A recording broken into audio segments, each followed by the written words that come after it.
everyone! If you're anything like me, you went on a mask making spree at the beginning of the pandemic. And that means you probably have a ton of scraps left over, like scraps and scraps and scraps. If this sounds familiar, I have a simple, quarantine-friendly DIY to repurpose some of these scraps for your coffee table and spruce it up a little bit. Because let's be honest, we've all been spending a little bit too much time on the couch watching Netflix. Let's get to it. All right, so for this project, obviously you're gonna need some fabric scraps. It's okay if they're a little bigger. You just need some sharp scissors, and you'll wanna cut your scraps into around 1/2 inch wide. As for length, you want it to be manageable so that when you're braiding, they don't get all tangled. So I would say no longer than 18 inches long. You'll also need a needle and thread. A pin is helpful, and you'll need some tape. I've got painter's tape because when I put it down on my table, it's not gonna ruin the finish. So that's something to keep in mind. Another thing that's helpful would be a cup or mug that is the size you would wanna put on the coasters. That's helpful. Or you could just use a coaster you already have sitting around. All right, so to start, you're gonna take 3 of your fabric scraps. Now you can use any color of scraps that you really want. I chose to color coordinate mine, but you could absolutely just go wild with it. So take 3 of your scraps and stack them on top of each other. You're gonna take your needle and thread and you're gonna stitch the ends together. Really what you just want, it doesn't have to be super duper secure, but you don't want it to come apart. And clip it. Next, you're gonna take your tape and you're gonna tape your braid, well, the beginnings of it, to whatever surface you're working on, and make sure your tape is above where stitches are so that you can make sure you get your braid pulled tight all the way to the top.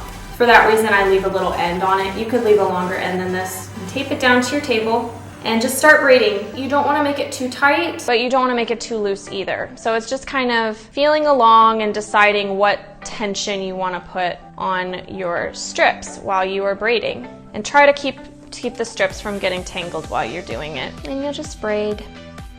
This is such a great activity to do while you are binge watching something on Netflix.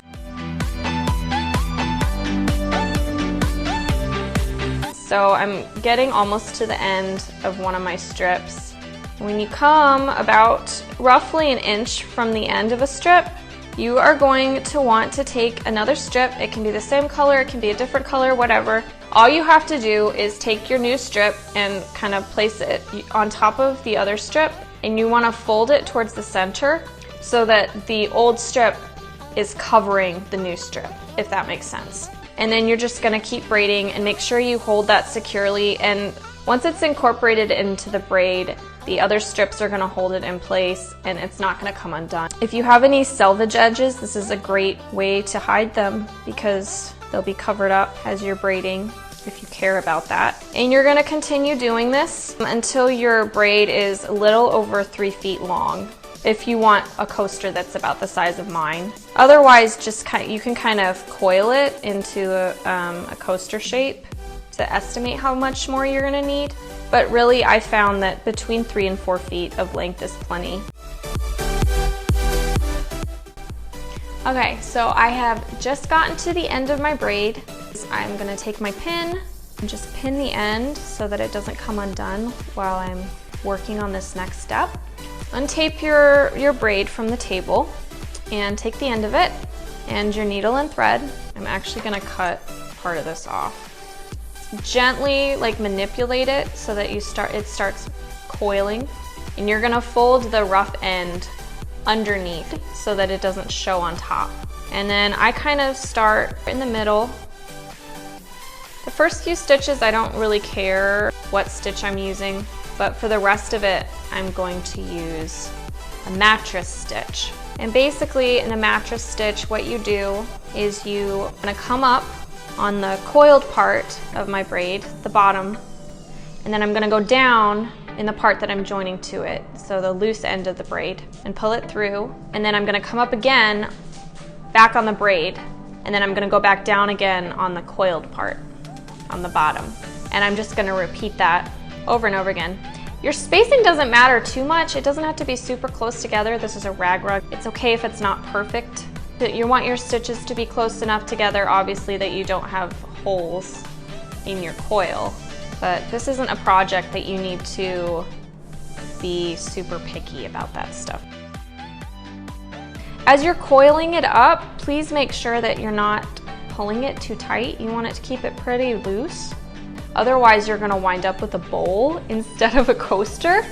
It's okay if you have a bit of a domed shape to it, because you're gonna iron it at the end anyway if you have an iron, just to make it lay as flat as possible. But obviously there's only so much an iron can do. So try to make sure not to pull your braid too tight as you're coiling it. And you'll get the hang of it as you go. But anyway, you'll just keep going like this, match your stitching all the way around until you have something that's somewhat resembling a coaster. So I'm gonna keep stitching, and once I've got it pretty much finished, I will hop back on here and show you how to finish it off.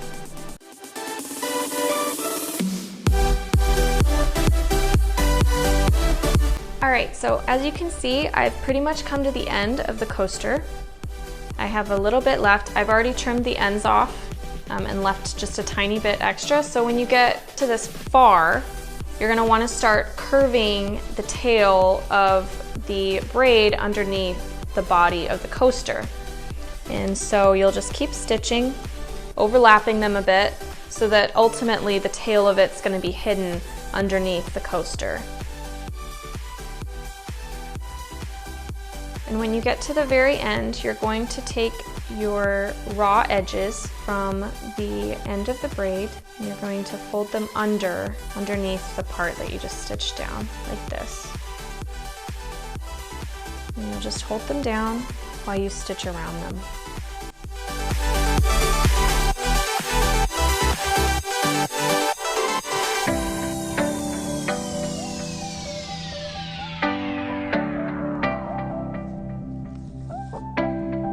I am using a whip stick all the way around the edge to hold it down. When you've made it pretty much all the way around the end of the braid, you're going to finish it off like this, the knot. And I like to pull it through so that it's hidden even more. You can't really see the tail, pull it tight and then clip it. And there you have it. Your coaster is all stitched. If you're a lucky magical unicorn who can keep it perfectly flat while you're sewing it and not have kind of like a little bumpy shape at the end, you can skip this next step.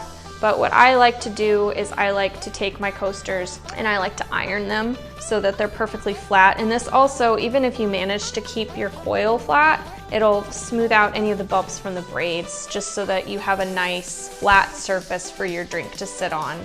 So I'm going to go ahead and do that. Just take your iron and make sure it's set on its highest steam setting and hold it there for a good solid few seconds. It doesn't have to be super long, but you just want to make sure your coaster is nice and flat. And then I just leave it to sit there to cool off. You don't want to touch it right after you get burnt, so.